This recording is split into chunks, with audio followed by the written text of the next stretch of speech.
जय श्री राम, राधे राधे।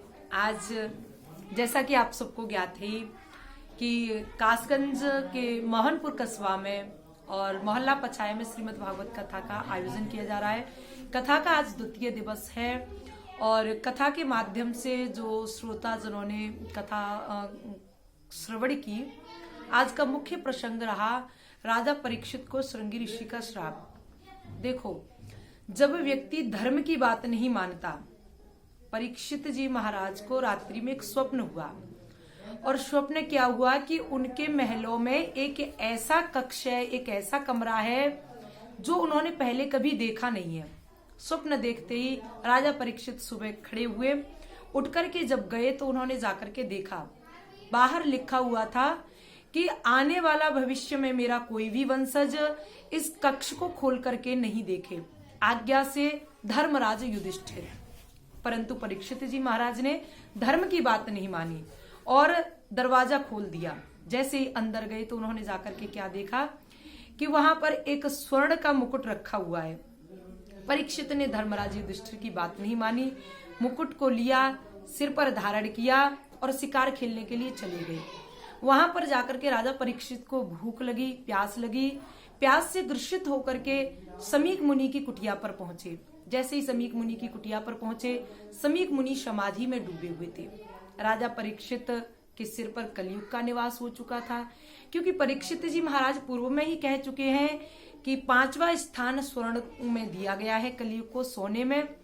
परीक्षित के सिर पर बुद्धि में कलयुग प्रवेश कर गया और समीक मुनि का अपराध कर बैठे परीक्षित जी महाराज।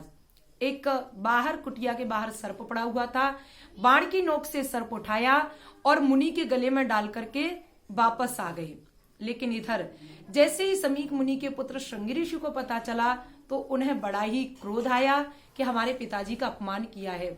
उन्होंने कौशिकी नदी का जल लेकर के अभिमंत्रित करके श्राप दे दिया कि जिस भी राजा ने मेरे पिताजी का अपमान किया है, आज के ठीक 7वें दिन उसे तक्षक सर्प के डसने से उसकी मृत्यु हो जाएगी। अब देखो, हम यहाँ पर अगर चर्चा करें तो ये भी संत की एक कृपा ही है। कृपा 2 तरह की होती है, एक तो सहज कृपा और दूसरी होती है कठोर कृपा।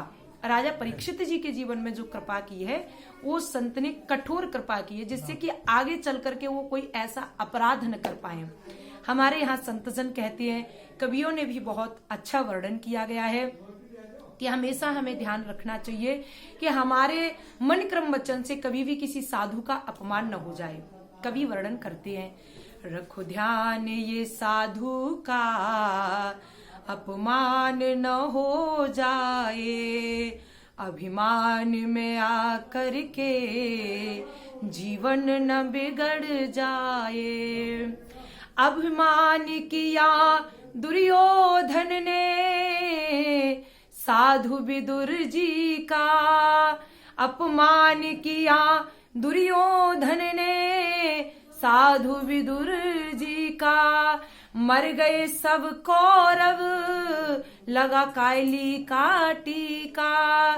संत होते हैं शीतल अग्नि, कहीं आग न लग जाए।